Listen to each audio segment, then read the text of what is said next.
انسان کا اپنی سوچ کو ڈی ویلیو کرنا، مائنڈفلنس اور میڈیٹیشن یہ کوئی اسلام کے نئے تصورات نہیں ہیں، یہ قرآن و سنت سے ماخوذ ہیں۔ اور انسان ڈیفرنٹ اینگل سے جب اللہ کی بنائی ہوئی تخلیقات پہ غور کرتا ہے تو اس سے انسان کا سٹریس ختم ہوتا ہے، اس کی فکر اور سوچ کے اندر جو سوشل انزائٹی ہے، جو رویات کی وجہ سے کھچاؤ پیدا ہو گیا، وہ کھچاؤ ختم ہوتا ہے۔ پھر ان تخلیقات پر غور و فکر کے بعد جب انسان اللہ رب العزت کی رحمتوں سے مستفید ہو کر ذکر الہی سے جڑتا ہے، اس کے ذہن میں چھپے ہوئے جو نقوش ہیں جب رحمت الہی اور اللہ رب العزت کے ذکر کی برکت سے انوار و تجلیات میں بدلتے ہیں تو پھر اس کا من بھی اللہ کے نور سے اجلا ہو جاتا ہے۔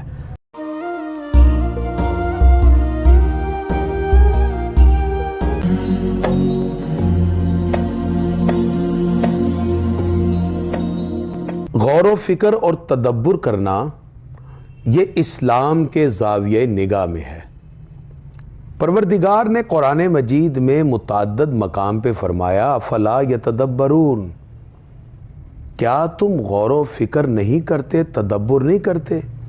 افلا یتفکرون، کیا تم غور و فکر نہیں کر رہے؟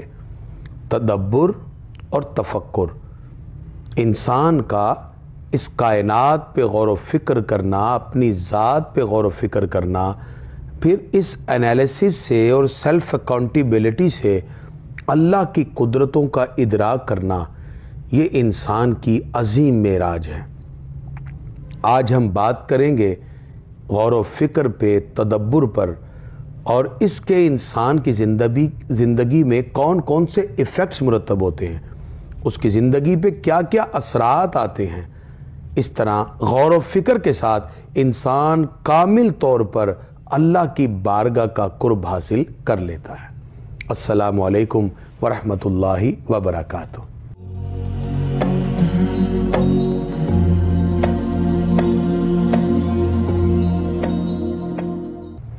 ہم مسلمان ہیں، اسلام ہمیں اپنے من میں ڈوب کر حقیقت کا راز پانے کا حکم دیتا ہے۔ جب انسان اپنے من میں ڈوب جاتا ہے تو پھر وہ اپنی اس حقیقت کے راز کو تلاش کرنے کے لیے غور و فکر اور تدبر کے اعلیٰ ترین معیار پہ فائز ہو جاتا ہے۔ غور و فکر کیا ہے؟